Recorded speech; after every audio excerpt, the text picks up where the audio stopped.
亚洲的国家大部分都被日本侵略过啊，韩国民众仇日的氛围也是很强烈的。李在明比高市聪明多了，他维持跟中国大陆良好的关系。各位，如果你现在去一趟上海，那个大街小巷都是韩国人，所以日本军国主义复辟这件事不是只有中国大陆的事，它也是韩国的事，它也是东南亚国家的事。中国大陆这一次采取了更严厉的方法，就是断掉了它一些相关的物资，不只是断掉物资，包含在渤海的军事演习，一波又一波。只要高市不收回这句话，我看接下来中国大陆的这个工具箱里头还有很多工具呢，那日本就只好等着接招吧。好，观众朋友，今天节目我们今天赶快来关心到的是北京现在针对经济来开战了。对日本的关系跟对南韩是完全不一样的，对日开始做断供哦，对南韩则是示好。现在中韩之间有一个共同的目标，就是共同抗日，并且呢，韩国的总统也承认了这个有关于一中的一个原则。那台湾有事成为清算线了吗？接下来我们要来看东北亚被迫选边站了吗？今天就这些议题会一起的来做关注。先来看到今天3个火线话题，我们会请来宾帮我们特别做解答的。北京现在是开刀日本了，拉拢南韩。我们来看到对日做了哪些事情？他现在针对军民两用的物资会做全面的断供，日本要为这个台湾有事论付出代价吗？高市早苗能不能撑得住在这样子军民两用物资全面断供的情况之下呢？好，接下来第2点我们会来看到的是中国大陆跟南韩这一回站在一起高喊共同抗日，并且携手捍卫2战胜利成果。李在明还刻意秀出了在他们的会面的这个场子上面，秀出了习近平先前赠送给他的小米手机，并且一起做自拍，甚至还喊出针对中国大陆，他喊说这个辽宁是千金难买啊，还喊出一个中国。东北亚的这个布局阵营是不是要重新的划线了呢？这个是第2个问题。最后一个问题，我们也会来看到。这一回，中国大陆对日本跟对南韩态度是完全不一样的。中国是在对外示警一个新规则吗？谁顺北京，谁才有活路？谁背着北京就没有好事吗？今天就这些议题，我们会来一起做关注。好，赶快来看到是这一场在经济上面对于日本的制裁，能不能真的打到日本的最痛处呢？能不能实现所谓的致命的经济斩首行动呢？因为大陆的商务部最新公布，即日起是立刻生效的，全面禁止对日本出口所有军民两用的物资。这些物资加起来其实是非常的多的那么主要就是报复这个日本首相高市早苗的台湾有事言论，要从源头来切断日本不管现在在无人机的发展或在高阶晶片上面掌握的这些关键的制造能力。节目一开始要特别请教孙委员了，大陆这一次针对于日本的这个军民两用物资的限制，可不可以被视为是一个对对手的精准杀戮呢？能够踩到日本的痛处吗？委员怎么看？对，我想我在这个节目已经不止一次提过了就从高市早苗失言风波开始，你就看到来自于北京政府一连串的外部跟内部的动作。那这些东西都可以很明显的看得出来，他并没有打算让这次的失言风波大事化小，小事化无。所以日本原本打的算盘是说，借着一次又一次的模糊解释，可以把这件事情混过去。但是很显然的，北京政府并不买单。那既然不买单，他就不可能轻轻松松的就放过日本这一次了。那么还不要讲说他在这一次这个军事演习的时候，日本已经是屋漏偏逢连夜雨了，你跟中国大陆的关系已经够糟了，这个时候你还要来插一脚你还要来啰嗦发言，那么这些东西当然都会再的造成北京政府对这个日本方面的这个愤怒所以我认为北京在一开始的时候，他就很聪明的主导了一个话题我记得我在这个节目也说过，他主要强调的不是中日之间的仇恨。他一直不断的锁定在日本军国主义复辟这件事情，因为亚洲的国家大部分都被日本侵略过所以日本军国主义复辟这件事不是只有中国大陆的事，它也是韩国的事，它也是东南亚国家的事。因为当日本不断的强大起来的时候，谁知道日本不会重演当年24世纪大战这样的角色？你说现在不会，当年明治维新的时候，谁会想到日本会变成侵略国啊？可是它就是一个变成侵略国了。所以当高市早苗准备要把日本非核化，日本要开始做军武扩张的时候，其实中国大陆抓住了这个痛调，是相当聪明的哦。所以为什么中韩之间可以在这件事情上某种程度有共同的默契跟立场？因为韩国其实不亚于中国大陆哦，韩国民众仇日的氛围也是很强烈的。韩国当年不是没有被日本殖民，没有被日本欺辱，没有被日本践踏过的。所以韩国民族对于日本的这个民族的恨哦，也是深藏在心中的。所以当然这一次中韩之间可以在面对日本的这个议题上，很快的就达成一个共识跟默契了。那我认为李在明很聪明啊，李在明比高市聪明多了。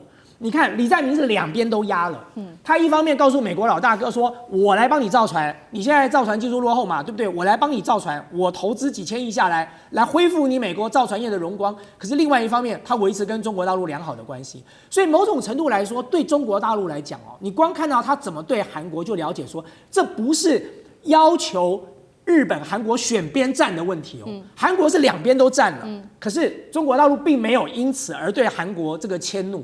日本它不是两边站，它是站了一边来打这一边，那就是中国大陆无法接受跟无法容忍的哦。所以中韩关系现在的确是快速的升温哦。各位，如果你现在去一趟上海啊，我过去这一年大概每个月都在上海待1个礼拜到10天了，那个大街小巷都是韩国人。我住的那个饭店以前没有太多人的，现在天天爆满，全部都是讲韩文的韩国的客人，所以你就可以知道中韩之间的民间的互动现在是多么的热烈跟密切。你更不要讲说中国大陆关掉了日本的观光之门之后，大开了韩国的观光之门，所以对于中国大陆的民众，他不能去日本，他都去韩国来。所以因此在这一次高市早苗的失言风波里头，其实韩国是最大的获利者。那但是中国大陆这一次采取了更严厉的方法，就是断掉了它一些相关的物资。你说会不会精准的打击到？当然会啊！而且我要强调的是，不只是断掉物资，包含在渤海的军事演习，一波又一波。只要高市不收回这句话，我看接下来中国大陆的这个工具箱里头还有很多工具呢，那日本就只好等着接招吧。好，大陆这次祭出针对于日本的制裁，这个算是首波比较大型的一个制裁。接下来还有哪一些工具箱会持续的来做关注？那另外一边刚刚讲嘛，选择站在中美之间这个两边都站的国家就是南韩了，非常的聪明。我们来看到南韩最近有什么动作？因为现在呢，北京同样正在迅速的拉拢南韩当中，我们来看到的是1月4号这一天，李在明总统，南韩总统正式的抵达北京了。那5号正式的跟习近平主席会晤。李在明非常的厉害哦，我们看到画面上，他呢其实除了跟主席握手之外呢，也拿出了他说呢这是习近平上次访韩时送给他的手机，并且呢跟他做自拍，跟习近平夫妇做自拍，还说呢拍到了人生的代表作，做球这个做好了非常密切的紧密的中韩关系。那么习近平也在这一次的会晤当中特别去提到了中韩关系的重要性，他还说呼吁南韩站在历史正确的那一边，也重提了中韩过去曾经共同对抗日本的军国主义，来携手捍卫2战胜利成果。李在明也呼吁了有关于这个共同抗日的历史，并且他说尊重一中的原则，还说呢粮林千金难买。那么他也说，韩中关系会在今年全面的恢复的一个关键元年。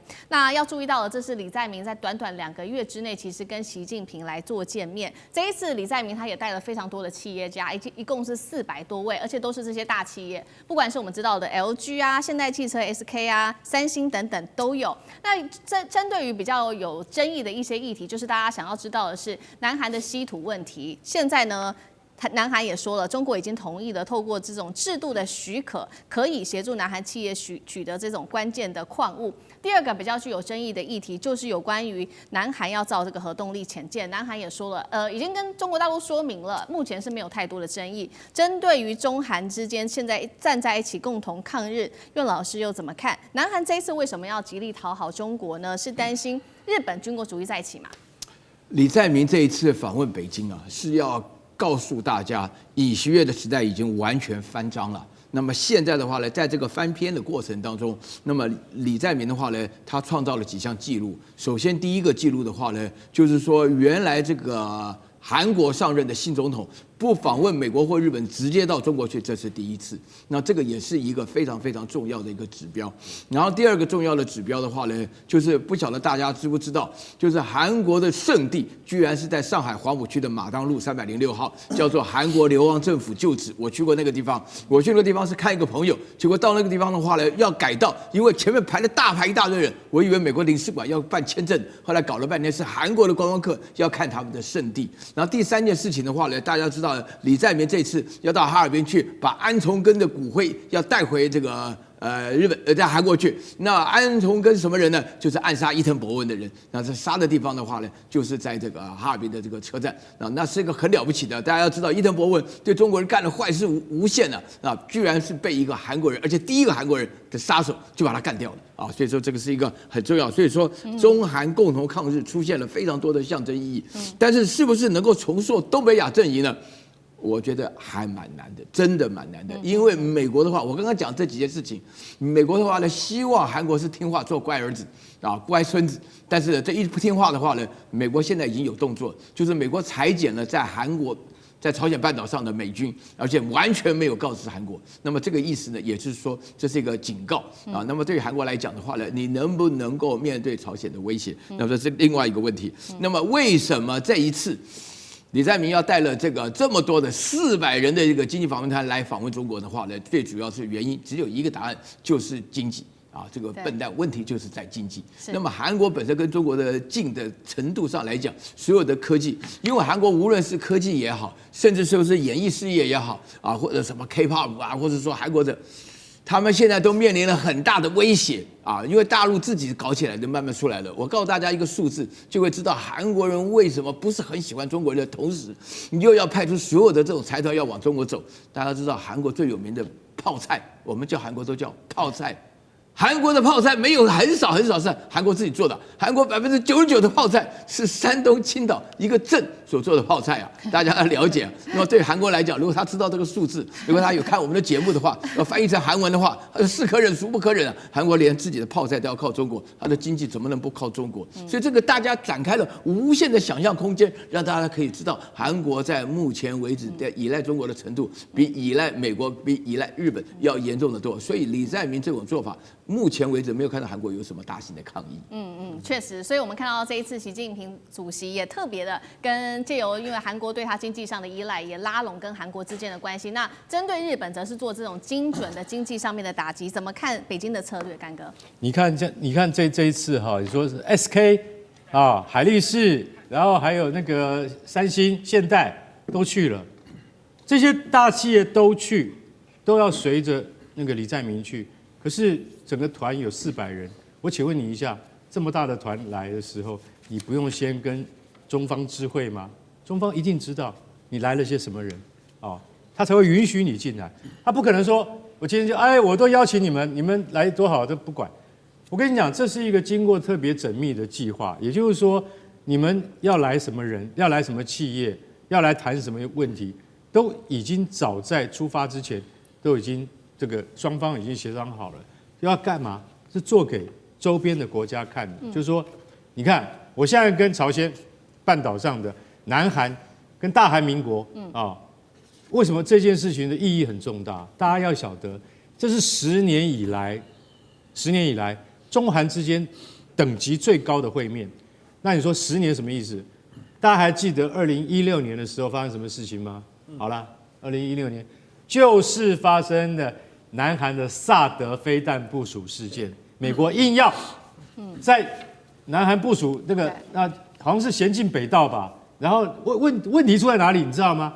问题出在美国要部署，那我南韩没有办法啊，你就问美国啊，不要问我啊。他说没有关系啊，你说你没有责任是不是？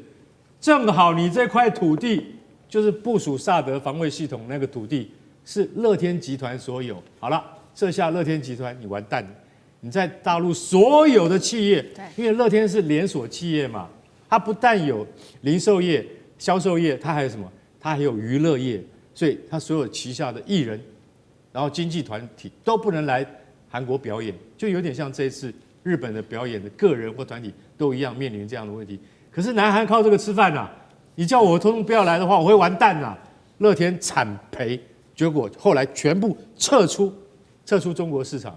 所以10年前乐天的事件，就因为一个萨德飞弹，中韩关系冰冻了很长一段时间，到今天终于解冻了，而且这么大规模，而且李在明还跟那个习近平夫妇两个人用习近平送给他的手机，这些都是意义。对，大家要看这个新闻的时候，大家都要看说李在明不是很简单的就官事拜访，然后大家合照给大家拍一下，不是他自己拿起来，你送给我的小米手机来，我们来合拍。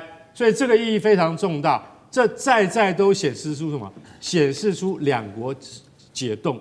那你说是因为日本的这件事情而就是说南韩得利吗？也对，也没有错，本来就是这样子。因为我们现在就要提升南韩在我们中国的国际贸易上面的地位。还有最重要的就是大家可能没有注意到一点，南韩表示向中方充分说明了南韩的核子动力潜艇。我可以告诉各位，到现在为止。日本只是没把话说出来，日本想要建造核子动力潜艇，因为这件事情一直被美国压着。对，为什么？80年来，美国不准日本碰核子一步，除了和平用途。你现在如果说你要造核子动力潜艇，日本，我告诉你，日本早就会造了，但是它不能造，因为美国不准。南韩我既然准了，为什么？也是美国同意的，你知道吗？所以这一次南韩对于核子动力潜艇，他们要开始生产核子攻击潜艇的时候，他必须要先向那个美国，因为也是美国帮忙才有办法造。第二个就是要跟中国报告，不然的话你就会破坏区域和平。所以这件事情没有在他们这一次的会谈之中放在题目里面，代表什么？中国已经默许这件事情意义非常重大。为什么？我准许南韩，然后如果日本你敢造的话，我可以告诉各位，绝对比台湾有事这件事情还要严重100倍。为什么？因为日本开始走向真正的军国主义，开始造核子潜艇的话，那就会天下大乱。中国绝对不会同意。所以大家看李在明这一次去访问北京，其实他的收获很大，也是警告日本。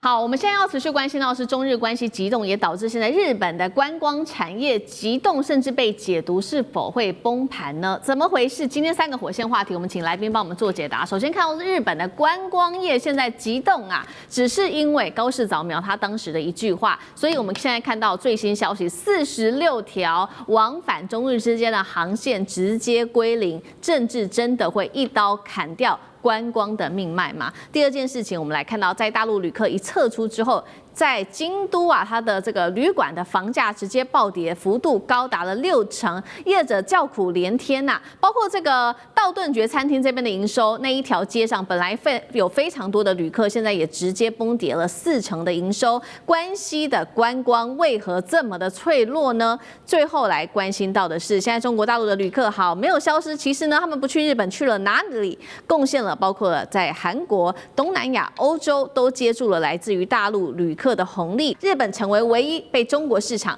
淘汰的国家吗？今天就这些议题，我们会一起的来做关心。好，赶快来看到，就是因为当时高市的一句话，我们刚刚提到的嘛，中日航线取消哦，明年1月已经确定了，2195班取消率竟然高达40%，46条中日航线2周会全面归零。接下来看到的情况就是大阪、京都、名古屋到福冈，整个街头人超级少，几乎没人了。那日本对它接下来会有它的观光产业来说，会造成多大的冲击呢？我们首先看到，除了说刚刚提到的44万旅客会丧失之外，总共是涉及到26座大陆内地的城市，18座日本的机场哦，还有这个关西航线成为最大的重灾区，超过10条航线也直接停飞。住宿刚刚讲的这个旅馆啊，京都的房价平均1晚是7000日元，现在暴跌将近60%，只剩下3000日元，还出现只要新台币300元，你就可以入住京都的饭店，极端案例，太便宜了吧？那大饭店现在失去大陆旅客，也带头砍价，小饭店怎么办呢？只好就是赔钱了。私人旅馆超过1000人也都开始做取消预定了，消费也直接降级，包括了这个帝王蟹进货量直接砍半啊，药妆百货伴手礼没有人在爆买，没有人潮了。清水寺还有这些知名的景点全面降温，人流扩散。人流退散。我们现在要看到的是大阪的的这位教授，他直接指出了，你再这样子搞下去啊，大陆的旅客已经明显下滑了，我们的零售、我们的住宿，全部在关西的这一些旅客会全面受挫，所以要特别来请教苑老师了。一句政治的失言会导致日本观光直接崩跌吗？我们呢，通常来讲，去日本最著名的观光景点呢，就是京阪神，也就是关西地区，就是京都、大阪跟神户。那我自己的话呢，在做这个系主任的时候呢，曾经跟跟神户大学有密切联系我们每3年轮流去一趟，来来回回，还包含韩国的一个大学，所以我情况非常了解。因为观光客，尤其是大陆呢，喜欢看日本的京都啦，都市的看大阪啦，然后吃东西啦，看神户京阪神，以及连带的附近的地区到奈良看鹿啦，到什么这些地方的话呢，现在我要讲出3个重点，让大家可以充分的了解到，真的要把这个讯息带到台湾。首先，第一个，在大陆那边没有一个人敢对，或是说愿意，或是说是这个主动的，能够对于高市早苗有任何一句好话，中日之间的争议跟冲突是一定会下去的。这边一定要了解，因为在台湾的情况，台湾的人大多数是希望大事化小，小事化无，没有这回事。台湾人是希望中国跟日本打起来的话，那中国可能会败给日本，没有这回事。台湾人基本上认为美国会帮助日本来对付中国，没有这回事，一定要搞清楚。所以说这个是第一个重要的原则。然后第二个原则的话呢，这个大陆只有讲说你们现在不要去日本玩了，就赶快回来吧。所以说这里面出现的一个结果就是这个样子，就是我们代表14亿人的心情来讲这个问题的时候，就是说只有日本人跟少部分的台湾人搞不清楚的状况，还会出现啦啦啦叫的不同的看法，不同的看法的结果就是自己要面对这种情况，因为日本突然感觉到大陆是面对3场战线，一个是经济战，就是包含观光；另外一个就是科技战，就是讲到稀土什么的；还有一个就是外交战然后最底下的话呢是军事战。还有第3点那个问题的话呢，就是日本人本身来讲的话，他们口嗨派跟他们的务实派构成了极大的冲突。他们口嗨派讲说不来正好，安静得很，街道清洁多了，看到中国人就讨厌。基本上就流露出来，这个情况只会越来越严重。所以大家心里要了解，那谁最清楚呢？台湾人最清楚台湾人基本上是用日本人的眼光来看中国人这最清楚。所以你在这种情况下，我在这边大声的呼吁大家一定要注意，我敢在这边预言，这个冲突不会简单结束的。一开始我就预言，很多人讲说大事化小，小事化无，我说不可能，我就不干，我就不会答应。像我本身我不答应的话呢，也代表很多人不会答应。所以我自己的话呢，最近去了一趟大陆，他们发觉在大陆本身来讲，一般老百姓都没有任何意见，完全听政府的，政府的结果就这样子。46个航班完全取消，这个11月7号到现在搞成这个样子，这个基本上跟快断交一样了。对，如苑老师刚刚帮我们看到，现在中日46条航线都全部归零了。那接下来对于整体关系本来在这边日本是最难定的一个地方，京都过去也是最贵的城市。那现在没有了大陆的观光客，为什么这个关西的观光体系会整体看起来好像要崩盘了？委员怎么看？对，其实如果大家仔细研究一下日本观光业最主要的2个这个来源的市场排名第1名是中国大陆，排名第2名是台湾可是很奇妙的一件事情就是中国大陆跟台湾的观光客青睐日本的观光景点是不一样的。所以如果你在东京，你看到几乎都是台湾的观光客，你走在那个路上前面可能讲台语，后面就一样在讲台语，你就好像在西门町逛街一模一样就除了那个招牌有日文以外，看来看去都是台湾来的人可是其实如果你在东京，很难看到大陆的观光客，比较少，就因为台湾的观光客到日本去最主要就是 shopping 嘛，就是你去药妆店杀进去，把人家的 EV 全部买光了，然后买这个什么合利他命就买各式各样的东西。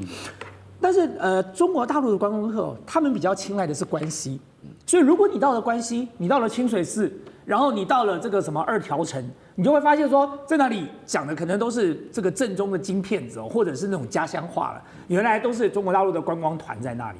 那中国大陆的观光团相对来说，在过去这段时间它的主力都是放在关西，所以关西是哪里？京都、大阪、神户、奈良，大概就是这些地方。那么因此在这一次，当中国大陆的这个观光潮这个因为这个高市的失言风波而全面叫停之后，受到最大冲击的不是东京，而是关西。所以我们很多朋友当时看到这件事情的时候，他们就说：“哦，太好了，那东京的这个饭店应该变便宜了吧？”就上网去查，没有一间变便宜的，还是一样贵哦。原因很简单，因为他们的观光客都是来自于台湾的，对台湾来说本来就已经安排好行程了。可是关西就不是这样喽。就如果你今天是去看关西的饭店的话，哇，那关西的饭店就开始价格大幅的下降。更重要的是，关西有很多顶级饭店，就是各位知道我们在关西，我们去关西玩就可能就是住相对便宜的这个观光客住的饭店。对，很多中国大陆观光客去住的，比如说是什么京都岚山的饭店，那个饭店还要坐船才能坐进去的，那是顶级饭店。那这些饭店一被叫停之后，他们等于是完全是血本无归了。对，所以其实现在日本虽然盯在那里啊，说没关系啊，反正呢我们现在更好，人少一点我们就不会这么挤哦，最好可以盯这么久啊。那么台湾的人就开始喊了，台湾就心想说，哇，我们现在要全力的去支援日本，可以啊。你们青鸟有钱，你们就去住看岚山那个要坐船进去的饭店，那个一个晚上好几万块台币的，你如果住得起，我也佩服你了。所以我觉得对日本的观光业来讲，长远来说它撑不下去的。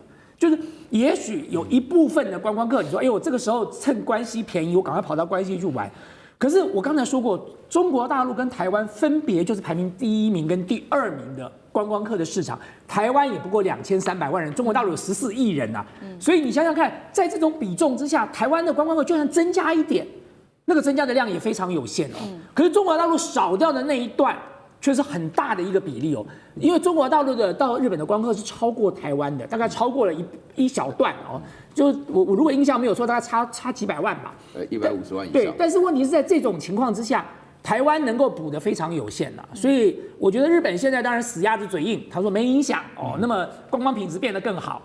日本你最好就有种继续这样讲嘛哦，那么接下来你就看到底是谁撑不住，因为现在真正得利的是哪里？是韩国哎，对，因为中国大陆观光团不去日本就改去韩国了，所以在这个事件当中，真正获得最大利益的是韩国。那么而这些钱原本是日本可以赚的，原本是关西的这个旅游业可以得到的，就因为高市一句话，全部都打水漂。对。好，谢谢委员。日本自己内部这些零售、观光啊、饭店业者真的是叫苦连天，也希望政府能够多做一些什么事情。那确实，那现在持续的大陆旅客就是不愿意去日本，那他们去了哪一些地方呢？刚刚特别提到的几个国家，包括了这个南韩、越南、印尼、德国、西班牙，酒店、饭店的热度较去年同期大幅暴增，最多高达了300%。尤其的韩国游客人数创下了历史新高。华干哥怎么看？好，刚刚岳老师说，日本其实那些都是右派，他们说不要来最好，陆客，你把街道弄得脏兮兮，你不要来，我们这边清爽多了，你知道？我告诉你，那个是他们这些人可以讲的话。你知道酒店业者现在怎么讲吗？不敢讲出来，心里想说，再不来我们完蛋了，你知道吗？你这，我跟你讲，你现在最有名的叫什么？在京都清水寺，这个庙香火鼎盛的，去过。你去过？你看，当然徐老师都去过。对，我们到京都一定要去很重要的观光区。清水寺，你知道它附近的酒店以前都很难订的，它现在从7000块日币一晚已经降下来了，完蛋了，降到3000日元一晚，3000日元等于台币1000块，晚上就有得住了，还是一样没有满。所以那些老板之间啊，就是酒店老板之间都在互相打听，你今天有没有住满？我今天有没有住满？都问这些问题。好，你说这个东西，就像我们刚才看到那个道顿窟啊，道顿窟啊，不是道顿崛，道顿窟这是哪里呢？这是大阪最有名，道顿窟它相当于什么？它相当于台北的东区啦，或者是台北的西门町啊。对，这么热闹的地方，你知道它现在你知道？我跟你讲，你看它帝王蟹进货量，你就知道了，砍半代表什么？游客不见，这非常。就是等于对于日本而言，这是一个非常特殊的一个状况，因为很少见这种状况。那现在这个论点很简单，叫日本替代论。日本替代论是谁得利呢？我跟你讲，就最近的韩国，超级豪华邮轮现在从哪里？从上海开去济州岛，不是开去大阪，也不是开到横须贺，所以你就晓得说，那个习惯已经改了，而且去到那个韩国。他们可能的消费还不会那么高，对不对？所以南韩尽收渔翁之利。现在航班到了1月，我们已经知道南韩的酒店的订房率已经多了，比一般去年12月多了240%。还有一个国家得利叫印尼，印尼也是多了100%，为什么？因为反正现在日本很难去嘛，那我们刚才往南跑嘛，对不对？然后你会想说，除了这个印尼、南韩之外，还有一个国家你绝对猜不到，它得利了，它叫北韩啊？怎么会是北韩呢？为什么？我跟你讲，金正恩现在悄悄的盖了5间国际级的酒店，而且我有朋友说，真的去看过，真的国际级哦。只是你还是不能拿来乱拍之外它里面的那个水准跟那个设施还有服务它可以跟国际接轨的。它是悄悄的盖，而且那五间酒店，它位在哪里？位在那个山池渊的旅游胜地。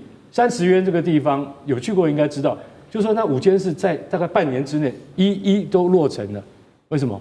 因为连金正恩都带着金主爱他女儿去参加开幕典礼。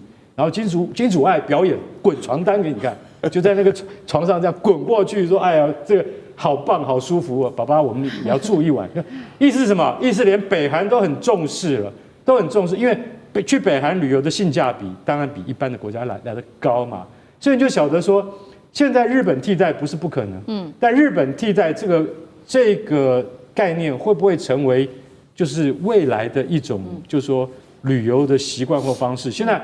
我们还可以再继续观察，因为日本永远是贵嘛。但是呢，现在有一个叫什么？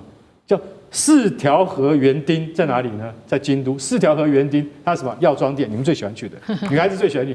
4条河园町是一家店，很大，可是通常呢，听说100多坪，可是通常呢，你到了那门前挤不进去，为什么？排队排到都是讲中文的在揽生意。对，岳老师完全讲对了。对。4条河町，坦白讲一句，都是陆客在支撑的。没有陆客的时候，日本当地的自己的消费者也很多。可是多了陆客之后，老板就很开心。为什么？水泄不通，挤得进去挤不出来，这样很开心，对不对？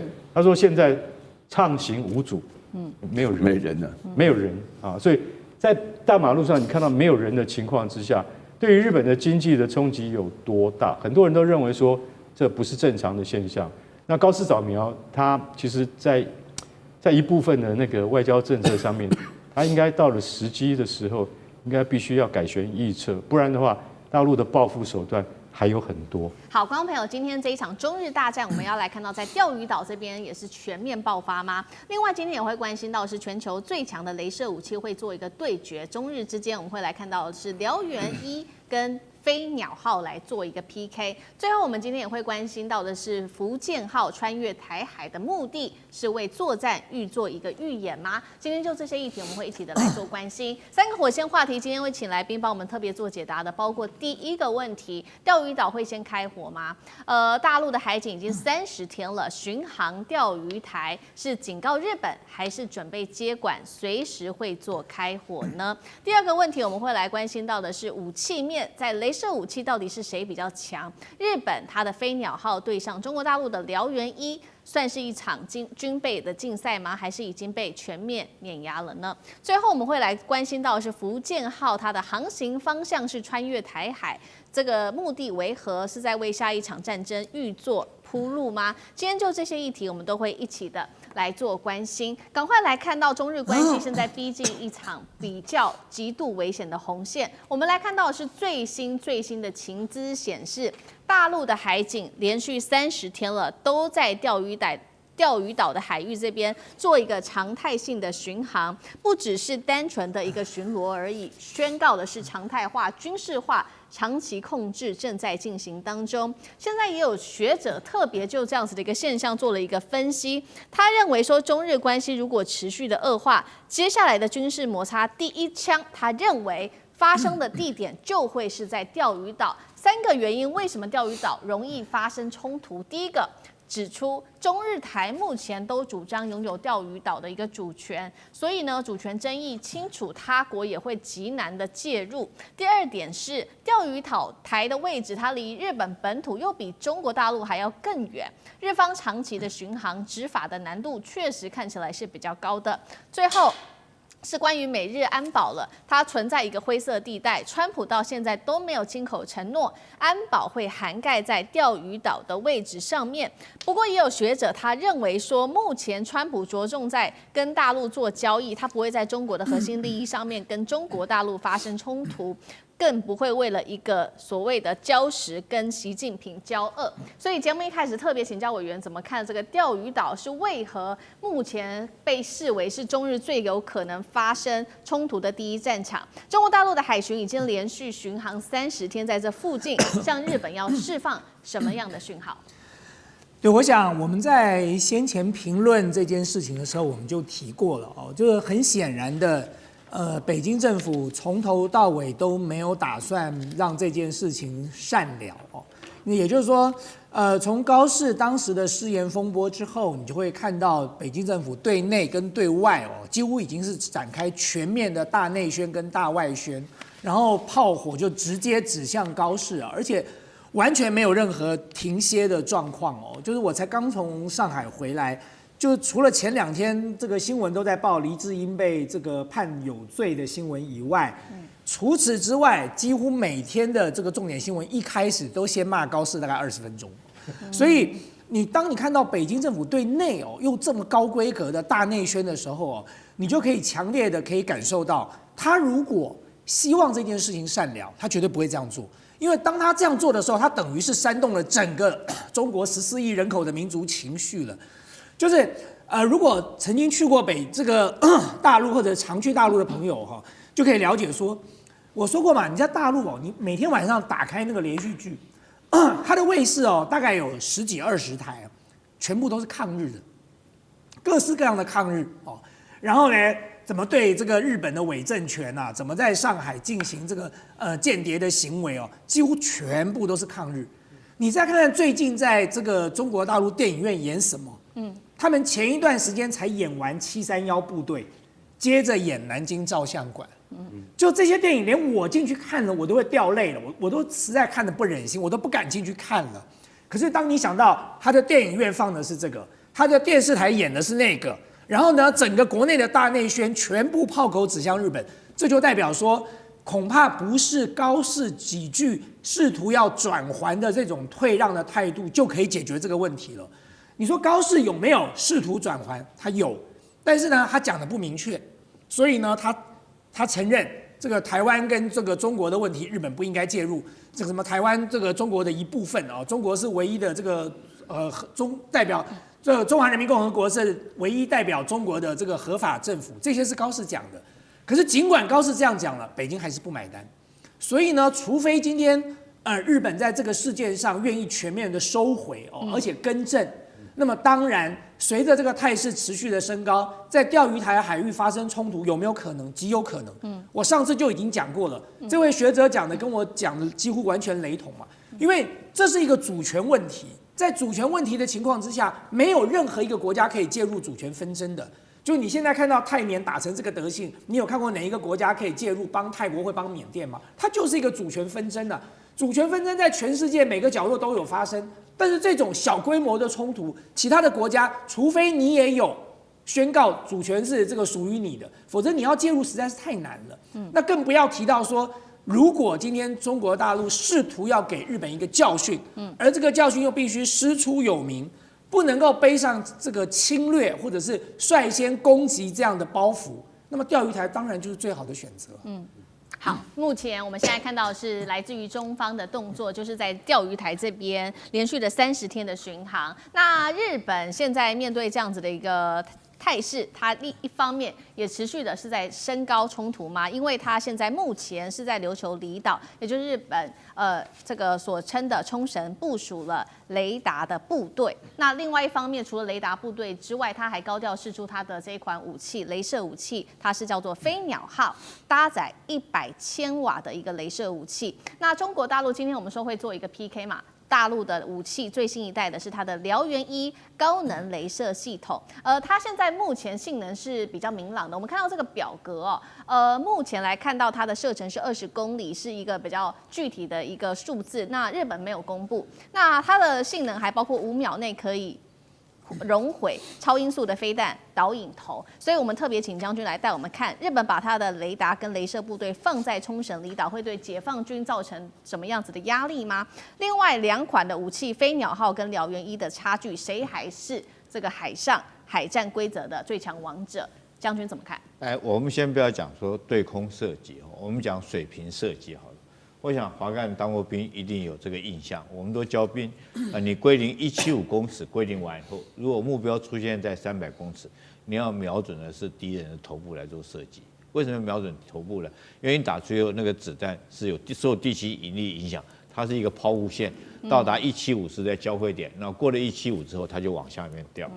那你想想看，对空射击那更难了。以前我曾经打过，我带部队曾经对空射击过。你不要讲说打飞机了，光打一个气球，我们一个全连打了半天，打了这个数千发子弹，那气球都没打破。为什么？因为子弹飞出去，它是一个抛物线的。那如果气球在动的话，你还要算它前置量。你说无人机来讲的话，正面飞行、侧面飞行、45度的飞行，那个算的前置量都很难哈。那子弹飞行它有一个它那个初速跟它的这种距离有关嘛。你如果越远，它子弹飞的时间更久，所以你要算它前置量。那现在好了，如果说是这个不管是舰艇或对各种无人机的武器射击来讲的话，如果用传统的弹药你必须要很精准的算好它的前置高度，还有抛物线，你都要整个考虑在里面。所以通常都用雷达、用电脑来计算这个枪口要瞄准目标什么地方。那如果说是用雷射的话，这个问题就可以解决，因为雷射它是属于直线的，它不会有抛物线的问题。那它直线来讲的话，它速度又跟这个光速一样快，所以你可以说瞄到哪里，它就打到哪里。我们以一个舰艇来讲，一个舰艇最后一道防护，我们都知道，在美军体系来讲，我们叫方阵快炮这个防护的距离大概3到5公里，那它也是用雷达扫描之后一阵这个速度很快的打出一个弹幕出去，让你的飞弹来撞到这个弹幕上面。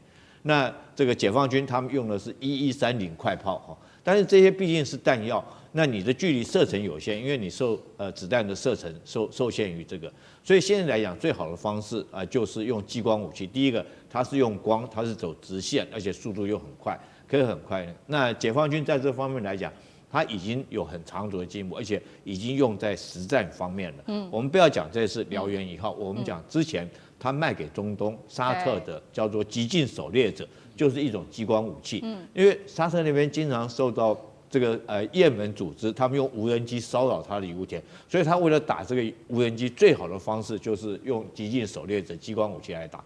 但激光武器极尽狩猎者在那个时候，因为受到沙漠这沙尘的影响，因为它毕竟是一道光嘛，这光当如果说碰到风沙或者是云雾或者雨水等等来讲的话，它的效能就会失去了。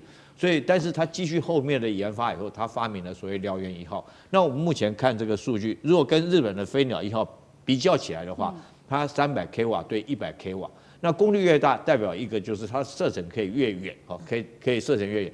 那它目前来讲是说20公里。那如果按照这个比例来讲的话，日本飞鸟1号100千瓦的话，大概我想最多就是这个6到8公里左右，按照这个比例。第二个来讲的话，瓦数越高，它销毁的速度，它溶解的速度会越快，它就是将你的弹头溶穿烧毁掉。那按照燎原1号，它的20公里，它大概瞄准一颗导弹，将它烧穿大概要5秒钟，它一直盯着它，一直让大概烧5秒钟，将它烧毁掉。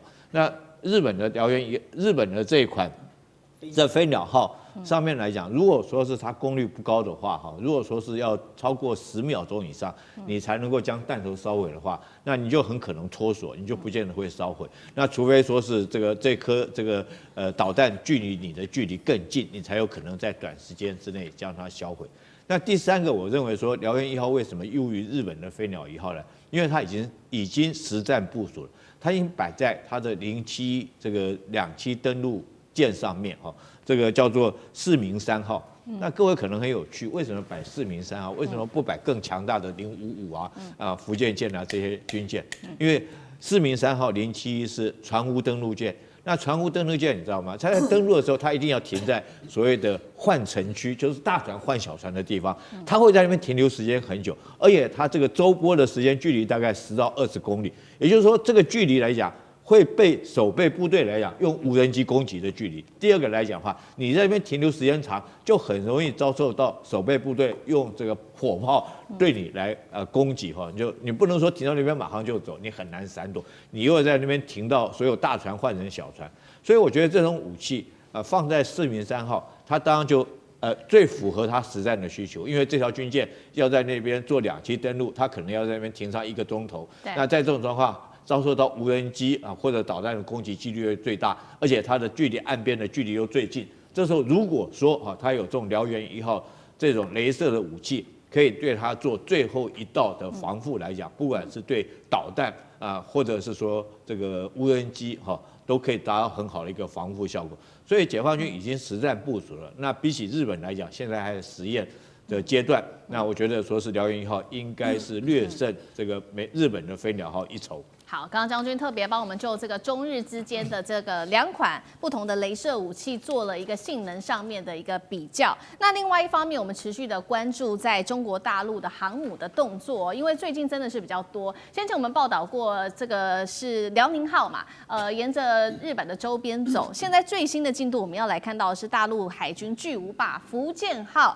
这一回呢，16号被直击了，它航经了台湾海峡。目前在这个目前的状况来看，甲板上是没有任何的舰载机的，但是外界也开始做解读，它的目的是要北返长兴岛进行缺失修正吗？但是重点也不是飞机本身，而是它这个航线本身被视为是具有在军事跟政治上面的意涵。那他们也认为这个是在实战前面的一个航线模拟的演练，是这样子吗？干哥怎么解读？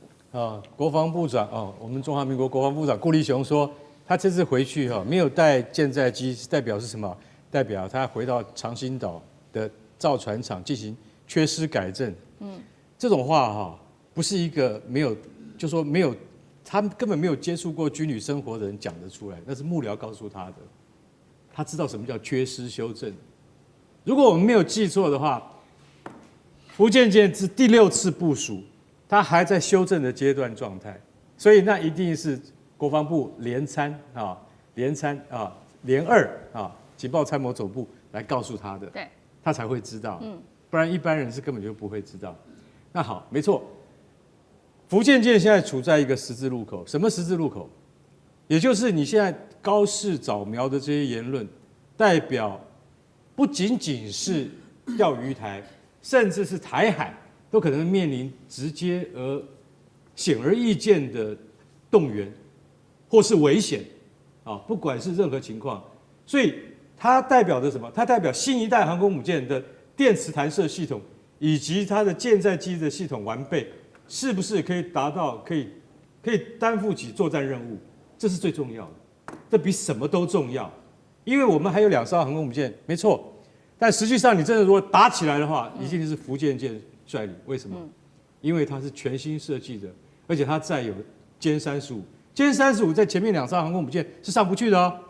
包括辽宁号跟山东号是上不去的哦，只有福建舰能够载，所以那个叫技术验证。技术验证是在福建舰上是非常非常重要的一件事情。现在看起来好像似乎都已经完成了，所以这次没有载舰载机。那他回到长兴岛也是很正常的一件事情。可是他等到他再下一次部署，那就叫什么？那就叫正规部署，叫真的要你随时准备。正规部署的时候就是干嘛？有任何风吹草动，你就要准备你的飞机是要去打的。现在大家都是演习，现在我的歼15或歼16飞上天，跟你日本航空自卫队的对阵，即便真的开了火控雷达，那都是一种试探。可是你随时要准备，不是试探，要真打。所以福建舰它已经到了一个阶段了，它越过这个阶段之后，它只有往前冲了，没有回头路了。那你现在我想请问一下，海军现在到底有没有准备好？这就是对于整个地缘战略最重要的一个影响，是福建舰这一次回去整备之后，它下次出来的话，它就是一个焕然一新的，它就是什么？它就是武士已经准备好了它的装备，准备好随时可以接下战备任务。而那个战备任务一下达的话，不论成败，你就是一定要干嘛？去达成任务。所以福建舰这一次的这个返回母港，其实大家不要看来来去去好像都是常态，不是常态。他下一次部署，他一定要完成战备，这是他最大的意义所在。地缘政治、美中之争、战略价值、强权崛起、小国生存，现在与未来洞悉事件走向，掌握世界脉动，全球观点。